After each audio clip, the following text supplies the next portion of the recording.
Bismillahirrahmanirrahim. Assalamualaikum warahmatullahi wabarakatuh.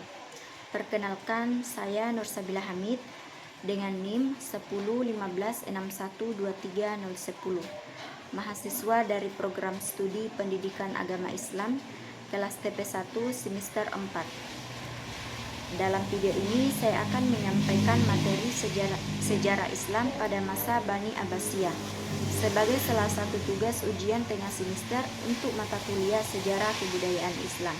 Baik, langsung saja. Yang pertama itu awal berdirinya Bani Abbasiyah. Bani Abbasiyah adalah dinasti yang menggantikan Bani Umayyah dan berdiri pada tahun 750 Masehi. Nama Abbasiyah berasal dari nama Abbas bin Abdul Muthalib, paman Nabi Muhammad SAW. Dinasti ini didirikan oleh Abdullah As-Saffah setelah berhasil menggulingkan kekuasaan Bani Umayyah.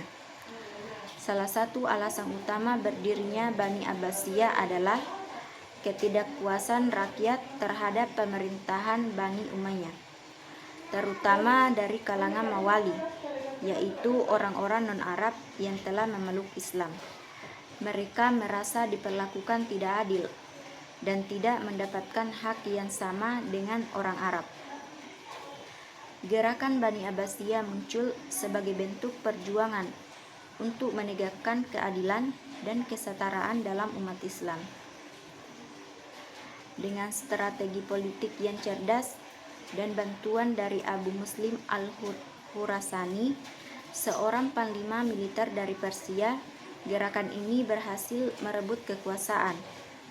Pertempuran besar terjadi di Zab pada tahun 750 Masehi yang menandai runtuhnya Bani Umayyah dan dimulainya kekuasaan Bani Abbasiyah. Setelah itu, mereka memindahkan ibu kota dari Damaskus ke Baghdad, kota baru yang dibangun di wilayah Irak. Yang kedua itu sistem pemerintahan Bani Abbasiyah. Pemerintahan Bani Abbasiyah lebih inklusif dibandingkan dengan Bani Umayyah. Mereka membuka ruang bagi berbagai etnis dan golongan untuk ikut serta dalam pemerintahan. Orang-orang Persia misalnya mendapat banyak posisi penting dalam birokrasi dan administrasi negara. Birokrasi Abbasiyah sangat terorganisir dengan baik. Mereka memiliki sistem administrasi yang kompleks dengan jabatan wazir, sekretaris, kepala polisi, dan pejabat lainnya. Khalifah memiliki peran sebagai pemimpin agama dan negara. Namun, mereka seringkali menunjuk wazir untuk membantu menjalankan pemerintahan. Salah satu wazir terkenal adalah Yahya bin Khalid dari keluarga Barmak yang sangat berpengaruh pada masa Harun ar-Rasyid. Selain itu, Bani Abbasiyah juga terkenal karena toleransinya terhadap berbagai golongan dan agama. Selama mereka membayar pajak dan tunduk pada aturan negara, masyarakat non-Muslim seperti Kristen dan Yahudi diberi kebebasan beribadah dan beraktivitas. Selanjutnya yang ketiga, masa kejayaan Bani Abbasiyah. Masa kejayaan Bani Abbasiyah mencapai puncaknya pada masa pemerintahan Harun ar-Rasyid 786 sampai 809 Masehi dan putranya Al-Ma'mun 813 sampai 833 Masehi.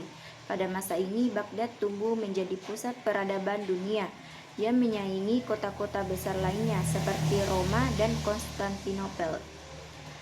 Harun ar-Rasyid dikenal sebagai khalifah yang cerdas, adil, dan dermawan. Ia sering mengadakan diskusi ilmiah di istananya dan mendorong para ilmuwan untuk melakukan riset. Kisah tentang kemewahan dan keadilannya bahkan diabadikan dalam cerita 1001 Malam. Putranya Al-Ma'mun melanjutkan tradisi kecintaan pada ilmu pengetahuan dengan mendirikan Baitul Hikmah, sebuah pusat penerjemahan dan penelitian ilmu. Di tempat inilah buku-buku dari Yunani, Persia, dan India diterjemahkan ke dalam bahasa Arab. Ilmuwan dari berbagai negara datang ke Baghdad untuk belajar dan mengajar. Baik, yang keempat, perkembangan ilmu pengetahuan dan tokoh ilmuwan.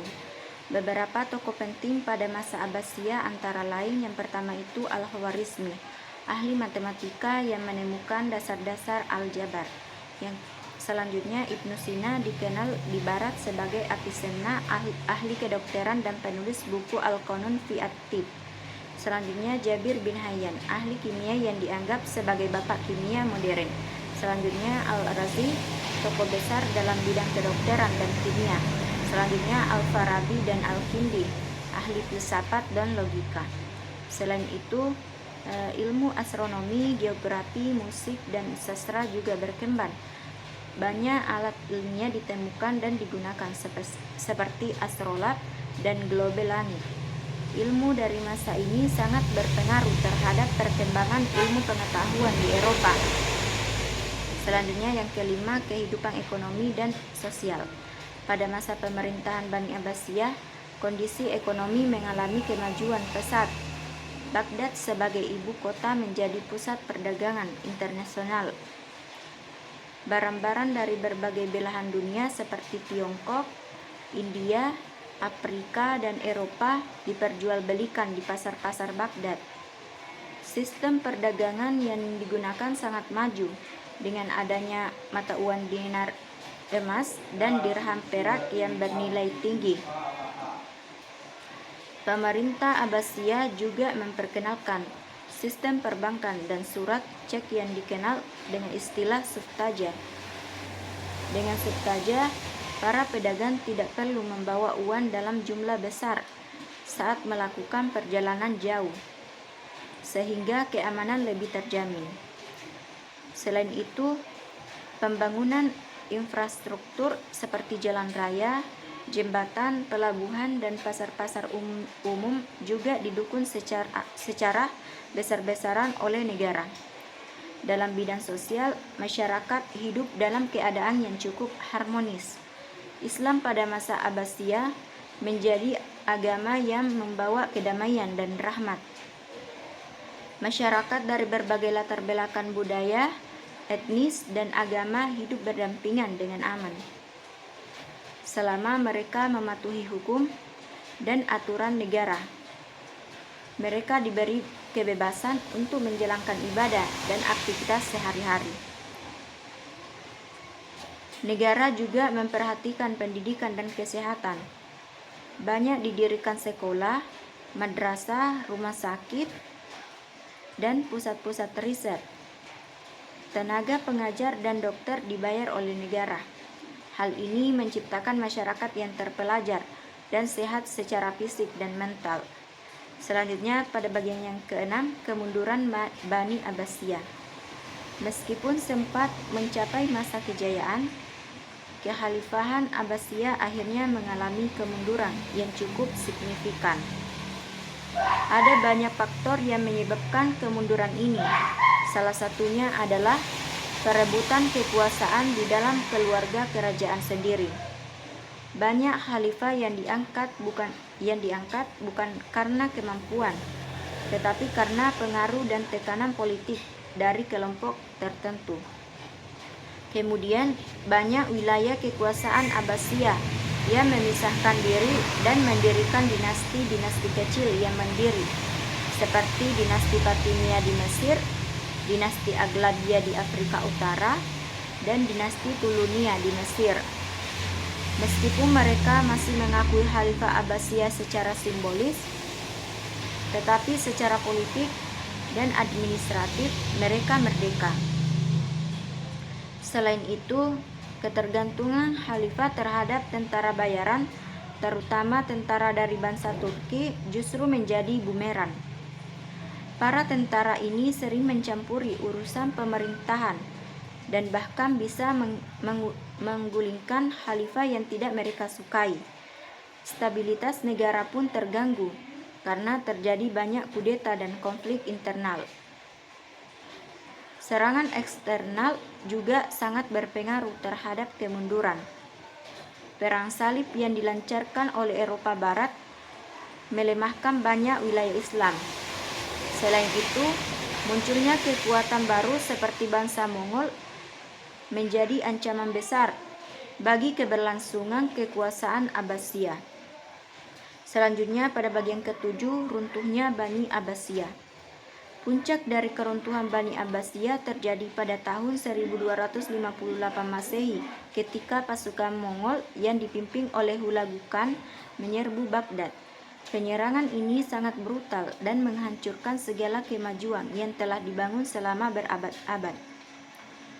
Ribuan orang dibunuh, termasuk ilmuwan, ulama, wanita, dan anak-anak. Kota Baghdad yang dulunya megah menjadi puing-puing. Yang paling menyedihkan adalah penghancuran perpustakaan besar Baitul Hikmah. Ratusan ribu buku ilmu pengetahuan dilemparkan ke sungai Tigris sampai airnya menjadi hitam. Karena tinta dari buku-buku tersebut, khalifah terakhir yaitu Al-Mu'tasim ditangkap dan dieksekusi oleh pasukan Mongol. Ini menandai berakhirnya kekuasaan Abbasiyah di Baghdad. Meskipun demikian, sisa-sisa Bani Abbasiyah sempat dihidupkan kembali di Kairo oleh dinasti Mamluk, tetapi mereka hanya menjadi khalifah secara simbolis dan tidak memiliki kekuasaan politik yang nyata. Runtuhnya Abbasiyah menjadi pelajaran penting bahwa kejayaan dan kekuatan tidak akan abadi jika tidak dijaga dengan baik. Perpecahan internal, lemahnya kepemimpinan, serta ancaman dari luar menjadi penyebab utama jatuhnya salah satu peradaban terbesar dalam sejarah Islam. Baik, sebagai kesimpulan, kita bisa melihat bahwa Islam bukan hanya agama spiritual, tetapi juga mampu membangun peradaban yang luar biasa. Bani Abbasiyah menjadi bukti bahwa umat Islam pernah memimpin dunia dalam ilmu pengetahuan, budaya, dan kemajuan teknologi. Namun, kemajuan itu harus dijaga dengan persatuan, keadilan, dan semangat belajar yang tinggi. Jika kita lengah dan terpecah belah, maka kemunduran pun bisa terjadi. Sebagai generasi muda, sudah seharusnya kita belajar dari sejarah ini dan berusaha menjadi generasi yang mencintai ilmu dan menjaga persatuan umat. Baik, itu saja yang bisa saya jelaskan. Sekian. Wassalamualaikum warahmatullahi wabarakatuh.